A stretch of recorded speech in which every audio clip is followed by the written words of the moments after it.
Sawubona mngani, welcome back to Zulu Lessons with Thando, the place for modern conversational Zulu language lessons.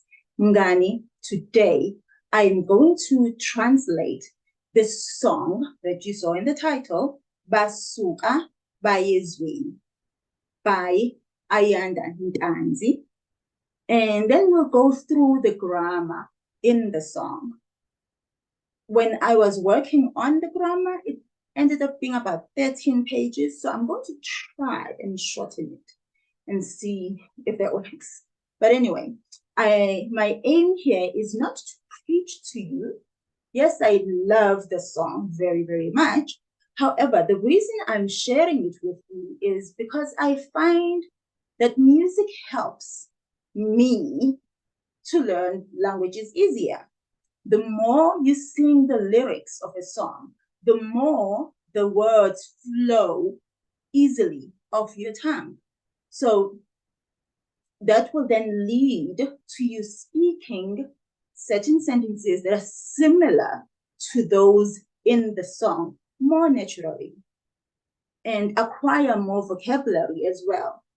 Another thing I love about music is that music gives you a little glimpse, I should say, of a view of the cultural group that you are whose language you are learning. So music helps you to understand the people of the language that you're learning. No matter which genre of music, really, it can be love songs, R&B, gospel music, isiXathamia, maskandi, rap, anything really, whatever it may be, it does really help. So the following song is sung by a young gospel musician, Ayanda Ntanzi, young in years, not in the ministry. He sings so passionately. You will hear for yourself as you listen to the song.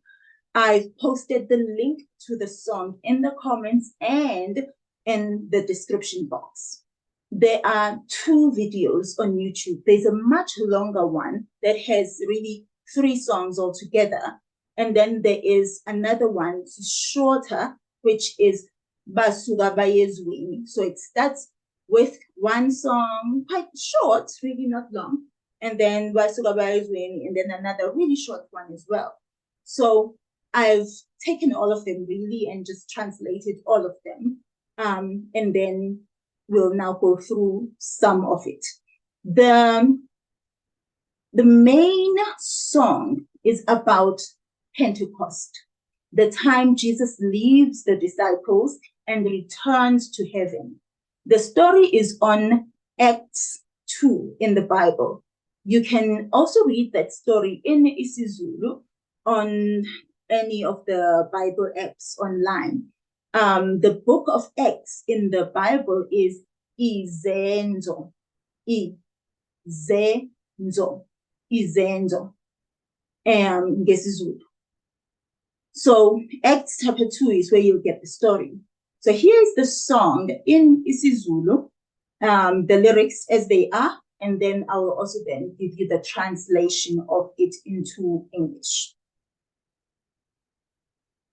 Wena Jesu, wena ungumsizi wami, which they repeat 2 times. And then it says, wangithanda mina Mungu, wazifela izono zami. And then again, wena Jesu, wena Jesu, wena ungumsizi wami. He then, Ayanda, says, waze wangithanda. And then, of course, they all then continue and say, wangithanda mina Mungu, wazifela izono zami. So that first part of the song translates to this. It is, oh Lord, oh Jesus, you are my helper. You loved me as a sinner that I am. You died for my sins. You loved me so. That's really all that it's saying. And then it then moves on to Basuka Bayezweni, which I say is the main song in this whole video. And also, by the way, you can find it on iTunes and other streaming platforms. I think on Spotify it's there as well. So it then says, Basuka bayezweni, beshumayela izwi. And which is something that you repeat many times in the song. Basuka bayezweni, beshumayela izwi. And then it then says, ekusho enyukela phezulu ezulwini, esenyukela phezulu, basuka bayezweni, beshumayela izwi. And then, so that one, the part where it's saying basuka bayezweni, then translating it to in English then is, they left for the world. The world here being, they were in the world already. But when we then say to the world, they are then saying to the Gentiles, so to the people who are not believers of Christ yet, of the gospel of Christ yet. So they then went to them. So remember, this is Pentecost. And then it says, so he said this whilst ascending up to heaven. So as he was ascending, this he says it when they are talking about Jesus' ascension to heaven. And then it then moves now to the third song. The third song then says, La palali gazi lakho ulungile wena. That is, your blood was shed. You are holy. You can also say you are righteous. To that ulungile wena.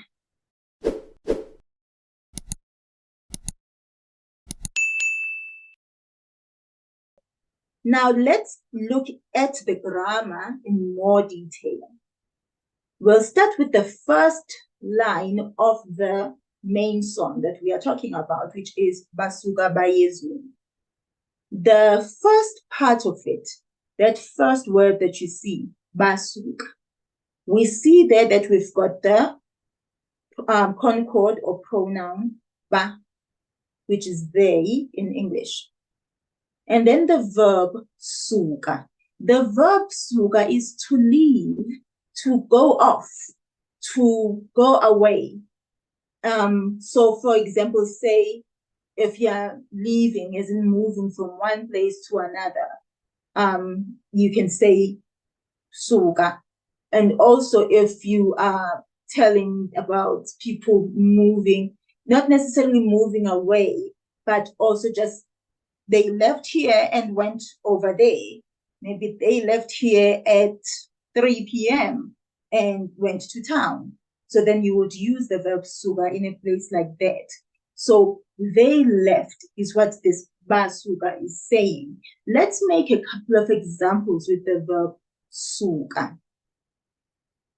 Here is an example. Ngasuka emgababa ngo-1991.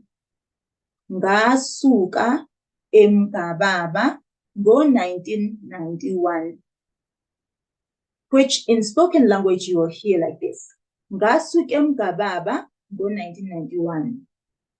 So the sentence is saying, I left umgababa in 1991. This statement tells us that the speaker lived in Umgababa, then moved to another town. It is in the remote past tense. The remote past tense, remember, that is something that happened a long time ago. And then another sentence, another example. Suka lapho, suka lapho, suka lapho. Get away from there, is what it's saying in English.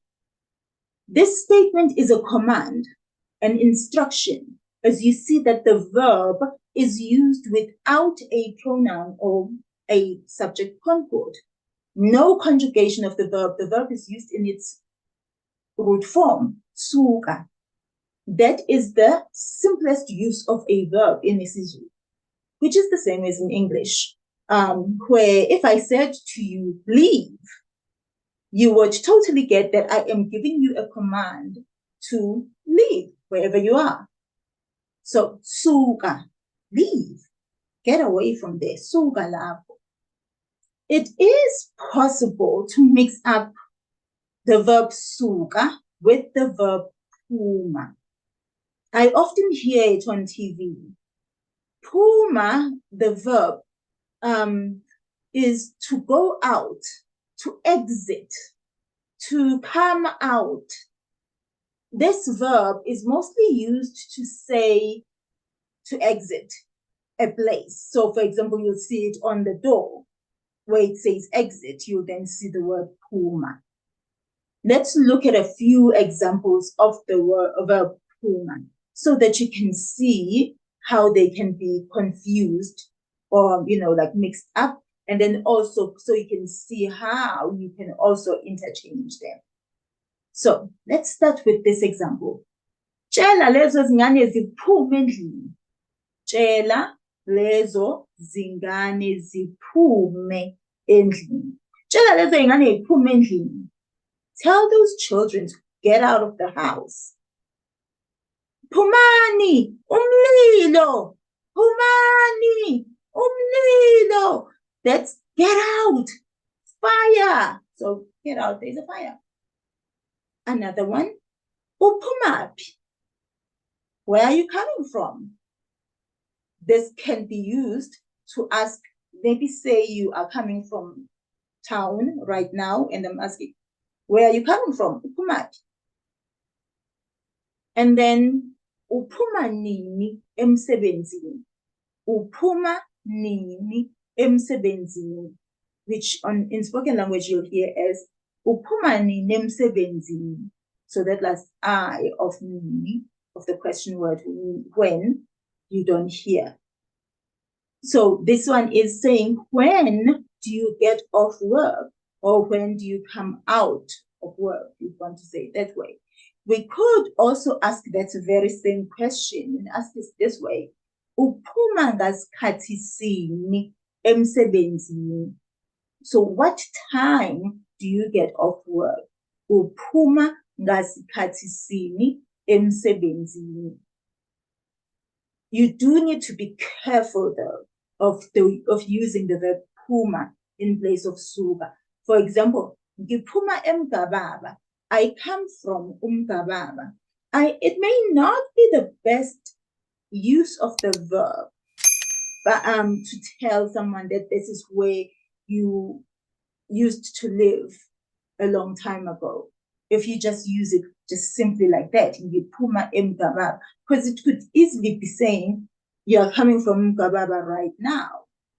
So it's better if you're then going to be using it to tell of something that happened a long time ago. Maybe that's where you came from 10 years ago, or 5 years ago, whatever. Then it's better if you then add the time, maybe, or the year or whatever, so that it's clear that you're not talking about something you've just done now, that you just came from umgababa now, or whatever place. But of course, your message would still be understood, sort of. It's just that I think it would be better if you put the time as well, so that whatever year it is that you're talking about. The first line of the song says, Basuka baya ezweni. That phrase, Basuka, is in the remote past tense, as I said earlier. It is telling something that took place a long time ago. The remote past tense has two forms.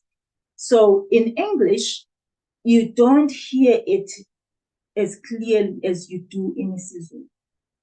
In isiZulu, we differentiate between something that happened yesterday and last week to something that happened a long time ago. In English, if you did something a long time ago, it will still be the very same past tense. I walked. Even if you walked 10 years ago, you would still say, I walked. But in isiZulu, you would have to then change that the prefixes in your pronoun. You would change from ngi to nga. So ngahamba. So this is the examples that these are the examples you're going to see right now. And then you're also going to see when we are talking in the remote past and saying what you were doing still. So say you were saying, I was working at the university. So then you'll be saying, 10 years ago, I was working at the university. So ngangi sebenza enyuvesi. So that ngangi, that's the I was working. Not I worked, but I was. So those are the two that we'll be doing now, those examples. I won't go through the whole list of nouns, but I'm going of class nouns for the examples for the sake of time. But you will find in the description box and also in that first comment, you will find the link to sign up to my email list. When you do sign up to my mailing list, you will then find I will email you this lesson, the whole lesson. Of course, you've seen the video now, but all the transcript of the lesson itself, including all the different notes that are related to it, all the different slides that are related to it or connected to it, so that you can keep that as your notes to practice and read from at a later stage. I promise I will not send you nonsense emails when you sign up to my emailing list. So anyway, let's start. If I'm now talking about myself, I would then take that same sentence from Basuka bayezweni. I would then say, mina ngasuka eMgababa ngo 1991. I left Mgababa in 1991. Of course, remembering that mina is an emphasized pronoun. If you haven't learned emphasized pronoun, we do have that lesson in the link in the description box. The plural would then be, so then the other form of the remote past tense would then be, mina ngangiphuma eMgababa. I was coming from Mgababa. Then with you, that's wena. Wena wasuka nini eMsinga? When did you leave Umsinga? Now let's look at the other form of the remote past. Wena wawusuka eMsinga. You were coming from Umsinga. And then the ni, so nina. Nina nasuka eMandeni ngo 1977. You all came from Mandeni in 1977. And then the other form is nina nani suka eMandeni. You all were coming from Mandeni. So do you see those examples? Do you see the difference between the two types of or two forms of the remote past? Let's look at a class 4 example. Isalukazi sona sasuka lapho sisemondlo manje. Isalukazi sona sasuka lapho sisemondlo manje. So the old lady moved from there. She's now in Emondlo. Let's look at class 5. Leya ndoda yona yasuka nomndeni wayo eMthunzi. That man left with his family in eMthunzini. Let's look at the other form. Leya ndoda yona yayisuka eMthunzini. Yayisuka eMthunzini. That man was coming from eMthunzini. Now, let's move on to the second word on that sentence. Basuka baya ezweni. The word is baya, which is a full phrase. Baya. We've spoken about the use of this verb, ya. which is to go, ngesingisi in English. Look for the link of that lesson in the description box and in the comments. The use of the verb here is in a progressive listing of events that occurred. Look at the following examples. I woke up at 6, showered, ate breakfast, took the kids to school, and did some work. Ngivuke ngo-6, ngageza, ngadla i-breakfast, ngahambisa izingane esikoleni, ngiyasebenza kancane. So the pronoun changes its vowel to an A. So for example, if we were talking about I and I'm saying ngi, we no longer say ngi, we now say nga, with every action, every word that I'm now saying, of telling the events that took place. Let's look at a few examples of those. We've just done nga, as in I. Let's do you. Wasuka, waya ezweni. Yo, nasuka, naya ezweni. We, sasuka, saya ezweni.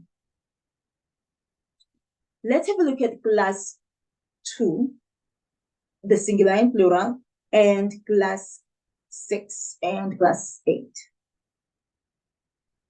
Wasuka waya ezweni.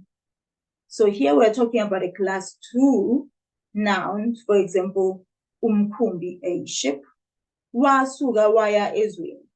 We can then say the plural in mikhumbi, yasuka yaya ezweni. Class 6. Lwasuka lwaya ezweni. Lwasuka lwaya ezweni. And then the plural of that then would be zasuka zaya ezweni.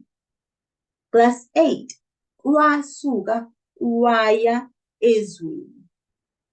Do you see that the pronoun, the vowel of the pronoun changes from an I or whatever, really it's mostly I's. So it changes from an I and a U, whatever, and it becomes an A.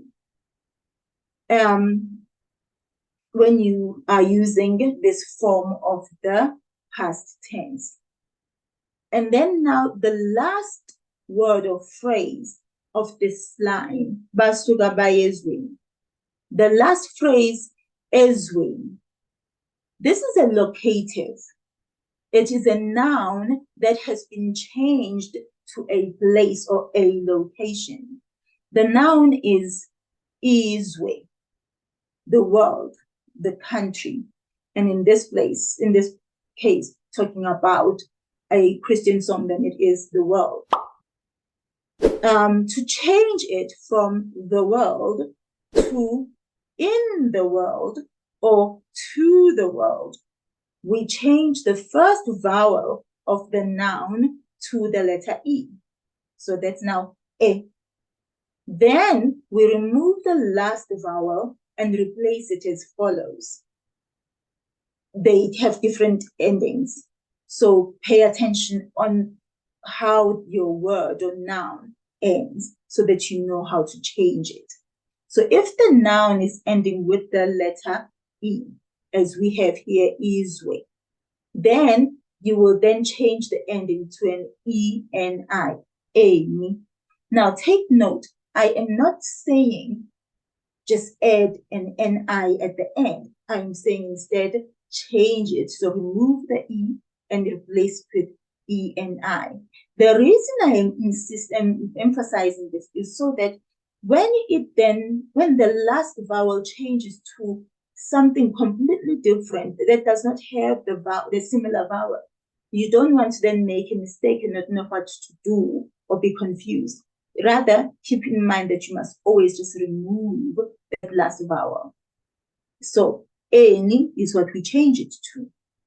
So, if we look, for example, at a word like iche, a stone, If we now say on the stone or in the stone, so we start with a, followed by the rest of the noun, che, and then the end, we remove that a and replace it with a. So now we have a chain on the stone, in the stone, a chain. And so hence we have ezweni. If your noun ends with the letter I, which is E, then you remove that I and replace it with ini. So let's look at this one. Ijazi is a coat. So as in a winter coat. So ejazini is on the coat and in the coat. So even if, say, for example, you wanted to tell someone, you've got some dirt or something on your coat, you would say, ejazini.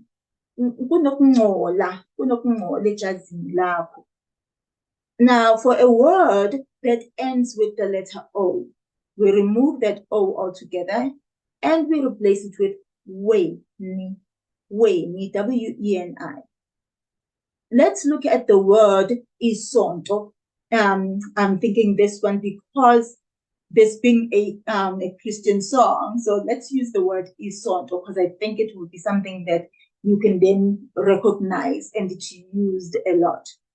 Isonto is used as a church, but it's also the word for a week. And remember that that word is borrowed from Afrikaans and also English. So Sunday in Afrikaans it's Sondag. So isont. Now we then use the same word to say a church because a lot of churches meet on Sunday, and so Sunday is then the word that then people will be using to say church, isont. Now we want to say on Sunday, and we want to say at church or in the church. So we start with the letter E, followed by the rest of the word, sonto. Remove that O and replace it with weni. Now you have esontweni, esontweni. Esontweni is at church. If I say to you, ngisesontweni, I'm at church. In the church, esontweni. But then also you can be using the same phrase, esontweni, to say in the week. So for example, esontweni Ndlovu, in the past week, not last week, but in the past week or in the last week. So if your noun ends with a, the letter A, then you replace that letter A with a, ni. Now let's look at the word isandla. Isandla is a hand. To then say on the hand or in the hand, we say esandleni, in the hand, on the hand. So the plural will then be ezandleni, because the plural is izandla. So ezandleni. I'm just mentioning that because I just thought of something quickly, that when you would hear this one, ezandleni, people saying it to ask for an applause, so they would then say ezandleni, without actually saying clap your hands, as in shaya izandla. So then that when they say ezandleni, it's really saying clap your hands or applaud, So yeah, and then when your word ends with a U, you remove that U and you replace it with wini, W-I-N-I. Isisu is the stomach. So when we want to say on the stomach or in the stomach, then we say esiswini. Remove that U altogether and replace it with wini. So esiswini. So if I want to say there is a pain in my stomach, kunobuhlungu esiswini. And there's a lot more rules in locatives than this, but we will leave it here for the purposes of this lesson. The next line is peshu Mayela izwi. Beshumayela izwi. This sentence starts with an adverb. An adverb is a word that describes the action of a noun. In this song, we are talking about the disciples, abafundi, the disciples of Jesus, abafundi baJesu. As you see, it starts with aba, so it is a class 1 plural noun. It's a pronoun. Its pronoun is then ba. Let's put this sentence in different tenses, just so that you can see it and then work towards the one you've got. Beshumayela izwi. If we were having this sentence in the present tense, we could say bayashumayela, they are preaching. And then now we can add the object izwi and say bashumayela izwi, they are preaching the word. This is happening right now. We can say it in the future and say bazoshumayela izwi, they are going to preach the word. And then let's change it now. Let's bring it closer to what it is in the song.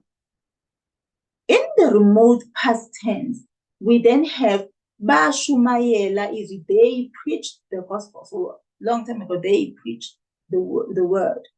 And then you can also say babeshumayela izwi, they were preaching the word.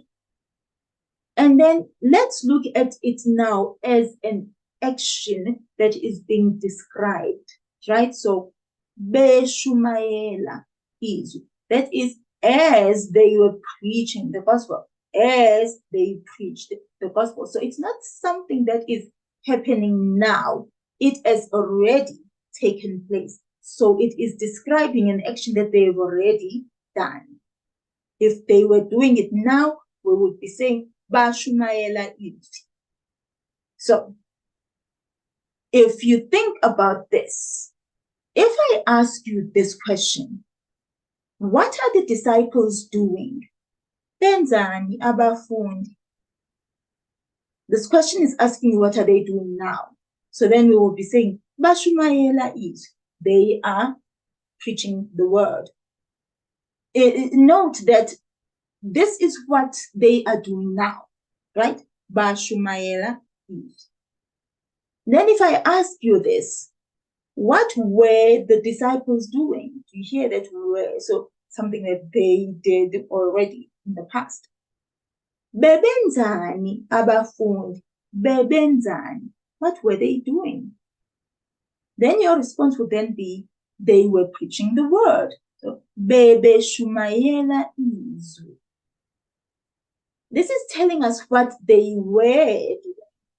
But listen to this question now. What were they doing when you found them? Bebenzani ngenkathi ubathola? Bebenzani. Bebeshumayela izwi. They were preaching the gospel. Let's change it slightly. Ngibathole beshumayela izwi. I'm wanting to use that verb that's in the question. Ngenkathi ubathola, when you found them. Ngibathole beshumayela izwi. I found them preaching the gospel. Note the change in the last sentence. The subject, which is me, I, is telling the action that her own action, she found them. So I found them. And then I'm following them with the action that the object was doing. Beshumayela. This is a description of what they were doing. Now, I will just share a few examples of this. Ungithole ngishumayela. He found me, or she found me, preaching. And then let's change this to you. Ungithole ngishumayela. You found me preaching. Ngikuthole ushumayela. I found you preaching. Usithole sishumayela. He found us preaching. We can then also say, Usithole sishumayela, you found us preaching. Do you see that second phrase in all these examples that we are saying? Ngishumayela, ushumayela, sishumayela. This is describing the action that you or whoever the object is that they were doing at that time. You can quickly spot this in your sentence by seeing that we've got two pronouns in one sentence. We've got the one, for example, the very first example, ngithole ngishumayela. You've got u, which is you, and then the next phrase has ngi, which is I. That next phrase is describing the action that I was doing when you found me. So moving on to the next line, to the next word, we said beshumayela is. The next word there is izwi. Izwi is a noun, a voice, but biblically it is the word of God. Izwi. So move on. There's nothing really to say there. The second verse of the song starts with this line, ekusho enyukela. That second verse of the song has only 4 words, really, as you can see. But those 4 words are actually 4 phrases, not singular complete words. So let's look at each one of them. Ekusho, the complete word here is ekusho, because when you see it on the song, it's just ekushenyukela. We've dropped that last O of that first word because the next word starts with an E, a vowel. So we do that in spoken language, in speech, where we drop the last vowel of the first word when the next word is starting with a vowel. This is called an elision in linguistics. It is an omission of some of the letters or even complete syllables in a word, which is something we do a lot in isiZulu. When a word that ends with a vowel is followed by a word that starts with a vowel. So, for example, ngithanda ukukhuluma isiZulu. Ngithanda ukukhuluma isiZulu. Do you hear that? It sounds like the words are just like smooshing into each other. There is no final ending of each word, because those words, this is it. Ngithanda ukukhuluma isiZulu. So the first phrase there ends with the vowel A. The second phrase ends with another vowel, which is A. So we've dropped those vowels because the words preceding them, after them are coming with vowels as well, starting with vowels. So when you listen to this, it sounds like it's a long word that is being spoken. So this is what is done to the word as well in the song, because they're saying ekushenyukela. So ekusho is the complete word. The phrase starts with a prefix of an adverb. As you can see, +1 and 1a of the previous example that we were doing with adverbs. It is then followed by the object concord, which is ku. I have spoken of object concords here, so I will link that video lesson in the description box as well. So that ku is for +8 nouns. It is the same looking ku. It looks the same as the one for you as an object concord. So it's the same thing though for +8 nouns. So it's in the nouns that start with u and all of that. If you haven't learned about object concords, just watch that lesson. It's very important. Lastly, the verb here, ekusho, that sho is to say. And this line says, he was saying this. That's all that it's saying, ekusho. The last word in the line is enyukela. They are still describing what is happening. describing the action that Jesus was doing. Enyukela, ekusho enyukela. We are talking about uJesu. That is a class 1A noun, singular class 1A noun. The verb here is nyuka, which is to go up, to ascend, to climb up as well.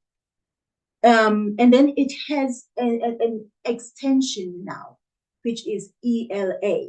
So now the verb changes the meaning. Now it is to go up to ascend up to. So now you are expecting the name of the place that the person is going up to come after that.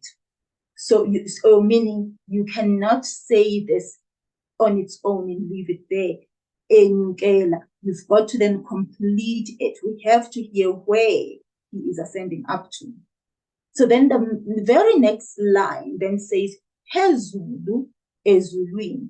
The word phezulu is an adjective. It just simply means up, above, on top. So for example, if I say, where is the sky? Siphezulu. Isibhakabhaka siphezulu. Right? It's above. And then the next word is then ezulwini. Ezulwini, we've spoken about locatives already. So this word is a locative. But I would like us to now work backwards to find out what the noun was that it came from. We know that locatives mainly start with the letter E. So we can remove that E, the letter E, and not replace it with anything because we don't know what this word started, what prefix it had. So let's just not put anything for now. And then we are then left with Zulwini. Let's then go to the end because we know that's another part that we change in the locatives. So we've got we. We know that if the word ends with we, it means that if the locative is ending with we, it means that the original noun was ending with the letter U. So let's put in that letter U. Now we have Zulu. That doesn't tell us much. We don't know what it is if it does not have a prefix. We need prefixes. It's very important to have prefixes. So on its own like this, it doesn't mean anything, to be honest with you. Prefixes are so, so important. We need to know that if this is uZulu, as in the nation of AmaZulu, or is it umZulu, a member of the nation of AmaZulu, AmaZulu, as in the members, plural, of the nation, uZulu, is it isiZulu, the language spoken by AmaZulu? Is it iZulu, as in the heavens, or iZulu, as in the weather? Is it isiZulu, as in the traditional beer of AmaZulu? What is it? So a prefix is very important. So now that we've left it like this and it just says Zulu, now we know that the song is talking about Jesus' ascension. So we can then conclude that the correct noun here is iZulu, which is the heavens. One of the words he throws in here and there is I, which is simply no. NgesiZulu. Why he is saying no, you can figure that out. You know how singers are, they throw in words here and there. And actually, when it comes to gospel songs, there's a lot of I, actually. So yeah, it's not literal. Then now we move on to the last song of the song, or rather compilation of songs, I don't know, medley of songs. So the last song then starts with this line, La phalala igazi lawo. La phalala igazi lawo is really what it is in full words now. So that word phalala is really to shed, talking about the shedding of Jesus' blood. And the subject of this sentence is igazi, which is blood. So now we are saying la palala. La palala. So this happened a long time ago. La palala. Igazi la. And this is a remote past tense prefix for a class 3 noun that is singular. So I will also then include that slide in your notes. So that slide will then have all the different prefixes for each class of noun. And then of course, we said igazi, that's blood. And then the last word here is lakho. Lakho is yours. It is a possessive pronoun for the subject of the sentence. The subject of a sentence being igazi, which is a class 3 noun, as we just said. The possessive pronouns in isiZulu, they have two parts. There is the prefix, which is representing the noun. And then there is the suffix, which is representing the owner of whatever thing or object we are talking about, so the possessor of it. Looking at the chart that you see on your screen right now, in this case, we have a class 3 singular noun, igazi. That's the prefix we will use. Then we want to tell who the owner of the blood is. And in this case, it is Jesus, uJesu. But we're not going to take uJesu as in a class 1a noun. We are actually going to take you, because the song is actually talking directly to Jesus. It says, La palala igazi lakho. It's talking to him directly. So your blood was shed. So then we take ko.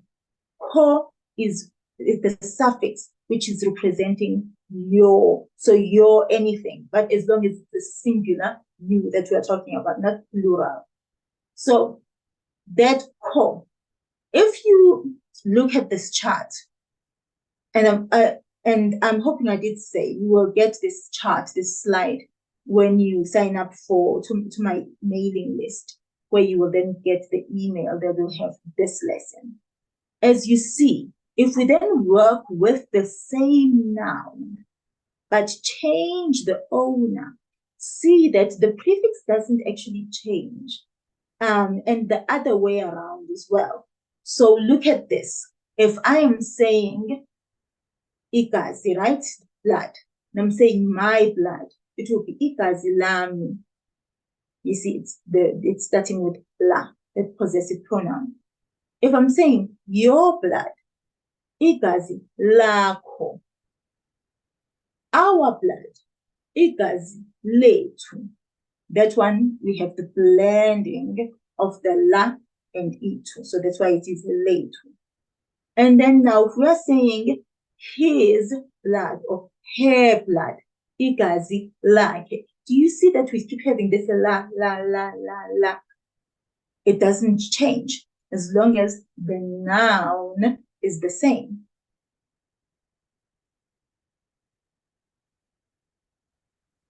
Let's have a look at this now in the different noun classes. For class 1 and class 1a, I put them together because really the grammar for them is the same, even though their prefixes as the nouns are not similar. But everything else about them is the same. Now let's look at class 1 and class 1a. We've got umntwana, which is a child, and abantwana, which are children. If we are wanting to say your child, we say umntwana wakho. You see that it is not changing that ko. It's still you, something that belongs to you. But we changed the prefix. It's not la anymore, because we're not talking about a class 3 noun anymore. We're now talking about a class 1 noun.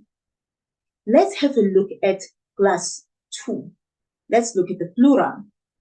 Imisebenzi, that's jobs and works. So look at this. Imisebenzi yakho, your works. Do you see that we still have that ko? But the prefix now changed to ya. because we are dealing with the class 3, with the class 2 plural noun. So we still have ko because the owner is still the same, it's you. Let's say class 3. Icebo is a plan. Amacebo plans. Icebo. Ngiyazi ukuthi ungakwenza konke. Icebo lakho alinakuvinjwa. This is a verse from Job chapter 42 verse 2. I know that you can do all things. No purpose of yours can be thwarted. Do you see that it's a class 3 noun, so same as igazi, and so now we are saying icebo lakho. That la is then the same as before. It's exactly the same possessive pronoun that we saw when we were saying igazi now. But let's have a look at the plural one. I want to use the one amanxeba for the plural, which is wounds. Amanxeba akho, amanxeba akho, your wounds. So that is your wounds. But if you think there is a song that says amanxeba, yeah, it says ungukuphila, ungukuphila, amanxeba akho aliyeza kimi. The song is in isiXhosa, but really the words, because of that close relation of isiZulu and isiXhosa, then the words are mostly what we have in isiZulu. So then amanxeba akho aliyeza kimi. So really your wounds are a healing balm to me. So I wanted to use that word, amanxeba, because I wanted you to see and look at and have a look at that song as well when you are now practicing with, maybe finding songs to listen to. So do you see that you've got amanxeba akho? Then I also just want to change a little bit from your wounds to then my wounds. There is another song that says uzowapholisa amanxeba ami, uzowapholisa ubaba. So that song, look at that, amanxeba we are saying amanxeba akho, your wounds. So do you see that as long as the noun is the same, that prefix is going to stay the same. And then we change the suffix. So the second part of the pronoun, of the possessive pronoun, we change only that part because now we are saying yours and we are saying mine. And then let's move on to class 4. Class 4 has isibusiso, a blessing, and izibusiso, blessings. So the examples here I made, I'm trying to move fast now because it's taking too long. Siphathe kahle isibusiso sakho. Take care or take good care of your blessings. Do you see that? Isibusiso sakho, yours. So your blessing. The thing that is changing there is the prefix to sa, to match the pronoun isibusiso, to match the noun isibusiso. And then the plural, ziphathe kahle izibusiso zakho. Take good care of your blessings. Your blessings. Izibusiso, that's the plural noun, and so za is then the plural prefix for this class. And then looking at the next one, we have ingane for class 5. Ingane, which is a child. Izingane, children. Ingane yakho baba, your child, father. Izingane zakho baba, your children, father. So I'm hoping you're seeing this now and you're getting this, that the prefix of the possessive pronoun represents the noun, and the suffix of the possessive pronoun represents the owner. So let's then move on. But I did want to mention imisebenzi. There's an example I missed now. I wanted to mention it. Imisebenzi yakho. I would like you to have a look at that song. Imisebenzi yakho by Ntokozo Mbambo. Have a look at that song because it's another song that you can hear the words, the lyrics clearly, and you would then use that to practice isiZulu as well. And then it then says ulungile wena. That's the next word sentence of the song. Ulungile wena. The verb here is lunga, which is to be correct and to be of good behavior. But also, when we then say ulungile, in the Bible, it is used a lot to then say you are righteous. So that's the use in the Bible. So he is good. God, it is in Jesus. He is good. You are righteous. And then the last word then being wena. Wena is one of those absolute or emphasized pronouns that I spoke of earlier and said you need to just memorize them. You've just got to memorize them. They are so useful. And I have included them in the pack you will receive with the lesson. So that's the song, basically.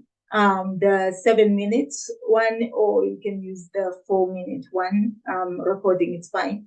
But that's the song. Listen to it and use it to practice speaking isiZulu. And as I said, that there is a document that you can receive if you sign up for my mailing list of this lesson here. You can get that from my website by subscribing to my mailing list. And I do promise I will not send you annoying nonsense emails. Just emails on learning isiZulu. That's all you're going to get from me. And that's the end of the lesson on this song. Ngiyabonga for watching this lesson. Please visit my website to sign up for my course, Teach Yourself isiZulu. Also, don't forget to subscribe to the channel and like the video. Ngiyabonga mngani, salagari.